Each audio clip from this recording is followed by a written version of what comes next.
अस्सलाम वालेकुम everyone, this is Arham गुल फ्रॉम अरहम गुल ट्यूटोरियल्स। सो गाइस, आज की इस वीडियो में हम बात करेंगे आईटेल VN9+ के बारे में।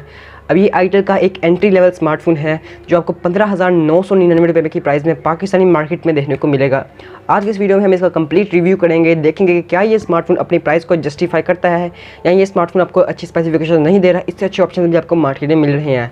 आज की इस वीडियो में हम इसकी कंप्लीट डिटेल्स में जाकर रिव्यू करेंगे। तो चैनल पर नए हैं तो सब्सक्राइब करके बेल आइकन को प्रेस कर लें ताकि आपको ऐसी ही आने वाली वीडियोज़ की नोटिफिकेशन सबसे पहले मिलता रहे। तो चलिए आज की इस वीडियो को स्टार्ट करते हैं और करते हैं स्मार्टफोन का complete full in depth review. तो गाइस, सबसे पहले यहाँ पर हम बात करते हैं इस स्मार्टफोन के रैम एंड रोम वेरिएंट्स का और इस स्मार्टफोन की प्राइस के बारे में।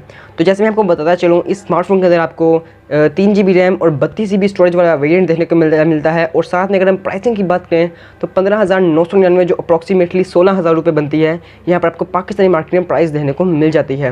अब अगर हम बात करें इसके प्राइस के बारे में, तो इस प्राइस टैग में जितने भी स्मार्टफोन्स आते हैं वो आपको 2 GB रैम और 32 GB स्टोरेज दे रहे होते हैं।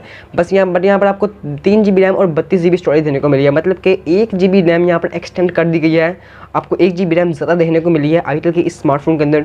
तो ये एक काफ़ी ज़्यादा अच्छी चीज़ है। मैं आपको सजेस्ट करूँगा कि अगर आप ज़्यादा रैम वाला स्मार्टफोन लेना चाहते हैं 15,999 रुपये में, आई मीन 16,000 रुपये में, तो ये स्मार्टफोन एक बेटर चॉइस हो सकती है।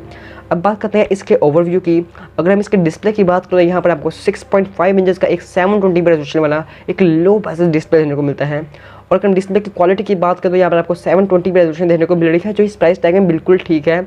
और अगर हम इस डिस्प्ले के डिज़ाइन की बात करें तो डिस्प्ले के अंदर जो से बेजल्स लगाए गए हैं वो बहुत ही ज़्यादा लो बेजल्स यहाँ पर रखे गए हैं।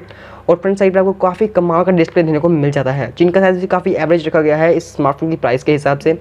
ओवरऑल जो डिस्प्ले है उससे मैं 100% जस्टिफाइड हूँ। अब बात करते हैं इसकी बैक साइड की। तो बैक पर आपको जो अगर रेयर साइड की बात करें तो रेयर पर आपको काफ़ी प्रीमियम लुकिंग डिज़ाइन देखने को मिलता है। यहाँ पर आपको ग्रेडियंट टाइप लुक देखने को मिल जाती है। और अगर यहाँ पर हम इसके कैमरा मॉड्यूल्स के बारे में बात कर लें तो यहाँ पर आपको रेयर साइड पर डुअल कैमरास देने को मिलेंगे और साथ एक LED फ्लैश देने को मिलेगा। और जो कैमरा मॉड्यूल लगाया गया है वो iPhone 11 के प्रो के कुछ से मिलता जुलता है, अगर आप यहाँ पर देख सकते हैं। और यहाँ पर कैमरा वैसे डुअल लगाए गए हैं। और अगर हम कैमरास की रेजोल्यूशन की बात करें तो यहाँ पर आपको प्राइमरी सेंसर 13 मेगापिक्सल का देने को मिल जाता है और साथ में यहाँ पर आपको एक और लेंस देने को मिल जाएगा। तो ओवरऑल यहाँ पर आपको जो परफॉर्मेंस है वो काफ़ी ज़्यादा अच्छी देखने को मिल जाएगी इस स्मार्टफोन के अंदर। अब बात करते हैं इसके फ्रंट साइड की। तो फ्रंट साइड की अगर हम बात कर लें तो फ्रंट पर आपको 5 मेगापिक्सल का एक सेंसर देने को मिलेगा, जो एक हद तक काफ़ी ज़्यादा अच्छी पिक्सल आपको निकाल कर दे देगा। और इस प्राइस टैग पर जितने भी स्मार्टफोन्स आते हैं उसके तकरीबन उससे अच्छा यहाँ पर आपको कैमरा रिजल्ट देखने को मिल जाएगा, या तकरीबन उनसे मिलता जुलता ही रिजल्ट आपको देखने को मिल जाएगा। ओवरऑल अगर हम इसके ओवरव्यू की बात करें, जैसे मैंने आपको बताया, इसके ओवरव्यू से, इसके कैमरा से, इसके जो डिज़ाइन से मैं 100% सेटिस्फाइड हूँ। अब बात करते हैं इसके कुछ इंटरनल्स के बारे में। जैसे मैं आपको बताया, इसके अंदर आपको एक वेरिएंट देने को मिलता है 3 GB रैम और 32 GB स्टोरेज वाला, तो ये काफ़ी ज़्यादा हुशाइन बात है। अब बात करते हैं हम इसके प्रोसेसर की। तो यहाँ पर आपको देने को मिलता है एक ऑक्टा कोर वाला GPU, जो आपको तकरीबन एक एवरेज टाइप परफॉर्मेंस आपको दे देगा, क्योंकि जो सी इसकी प्राइस है उस प्राइस के हिसाब से हमें ज़्यादा एक्सपेक्ट नहीं करना चाहिए इससे, बट फिर भी आपको एक ठीक ठाक परफॉर्मेंस दे देगा अपनी प्राइस के हिसाब से। और बात करते हैं इसके कुछ और इंटरनल्स की। इसके रैम एंड रोम की तो बात हमने कर ली। अब बात करते हैं इसकी बैटरी की, ऑपरेटिंग सिस्टम की। अगर हम इसके ऑपरेटिंग सिस्टम के बारे में बात करें तो यहाँ पर आपको एंड्रॉइड का 9.0 वर्जन देखने को मिल जाएगा इस स्मार्टफोन के अंदर। और बैटरी की बात करें तो 5000 mAh की यहाँ पर आपको बैटरी देने को मिल रही है।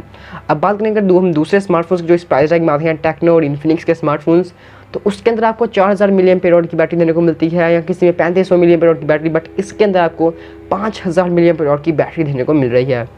तो जैसे कि मैंने आपको बताया, ये स्मार्टफोन बिल्कुल 100% अपनी प्राइस को जस्टिफाई करता है। और अगर मेरे ऑनेस्ट ओपिनियंस की बात करें इस स्मार्टफोन के बारे में, तो मैं आपको 100% सजेस्ट करूंगा कि अगर आप 15,000 रुपये से लेकर 20,000 रुपये के बिटवीन कोई मोबाइल लेना चाहते हैं जो आपको बड़ी बैटरी दे, अच्छा डिस्प्ले दे और डिज़ाइन भी उसका अच्छा हो, तो ये स्मार्टफोन आपके लिए एक बेटर चॉइस हो सकता है, क्योंकि इसके अंदर वो सारा कुछ आपको देने को मिल रहा है जो एक एंट्री लेवल स्मार्टफोन में आपको देने को दिया जाता है।